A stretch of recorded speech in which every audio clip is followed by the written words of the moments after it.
I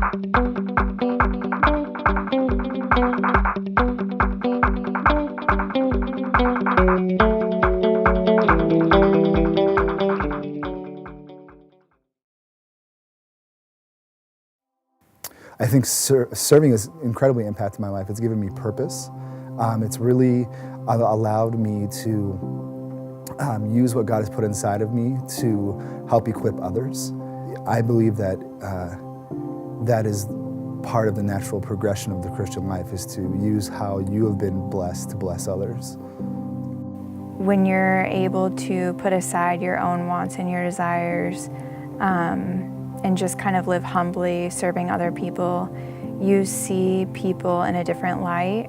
And for me personally, it definitely humbled me, and it made me much more empathetic for others around me when I was able to serve them and not focus on myself. I think being able to serve is I'm learning to love other people better when I'm doing that. Yeah, I think I'm just learning to love like Jesus did when I'm able to serve. I do a lot of serving all the time, and the difference with this small group is it's taught me the value of meaningful relationships, that serving isn't just a task, that it's about people. So for me, it's less about serving in like getting a job done, and more so serving in cultivating relationships for both myself and for somebody else that may need relationships. It's like being called to serve your own family. Family is one of my biggest values, and it's something that I've always been willing to sacrifice for. And so having that sense of I've got a spiritual family, and understanding how I want to draw new members into my spiritual family and lead them to Jesus Christ, and live a life that's in service to others. That's where that aspect comes into play.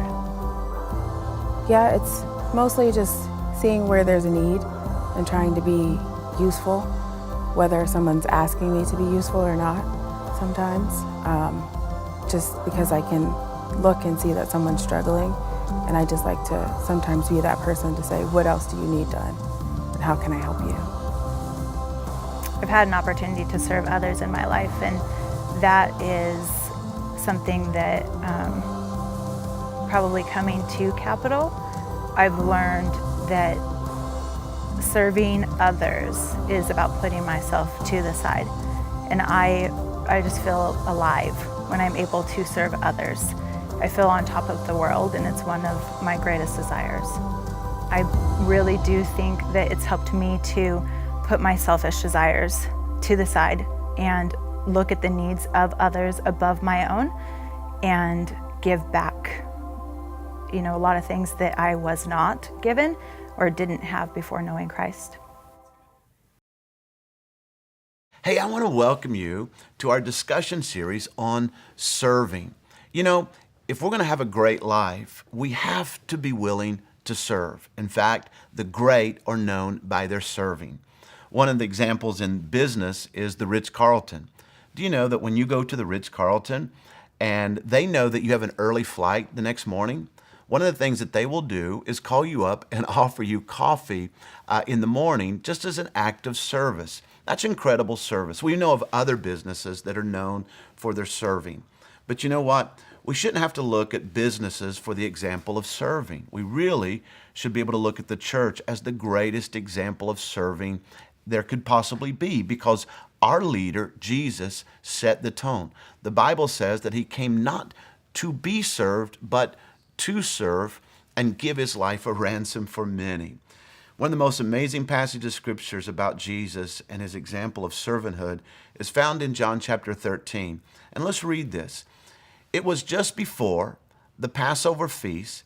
Jesus knew that his hour has come for him to leave this world and go to the Father. Having loved his own who were in the world, he loved them to the end. The evening meal was in progress, and the devil had already prompted Judas, the son of Simon Iscariot, to betray Jesus.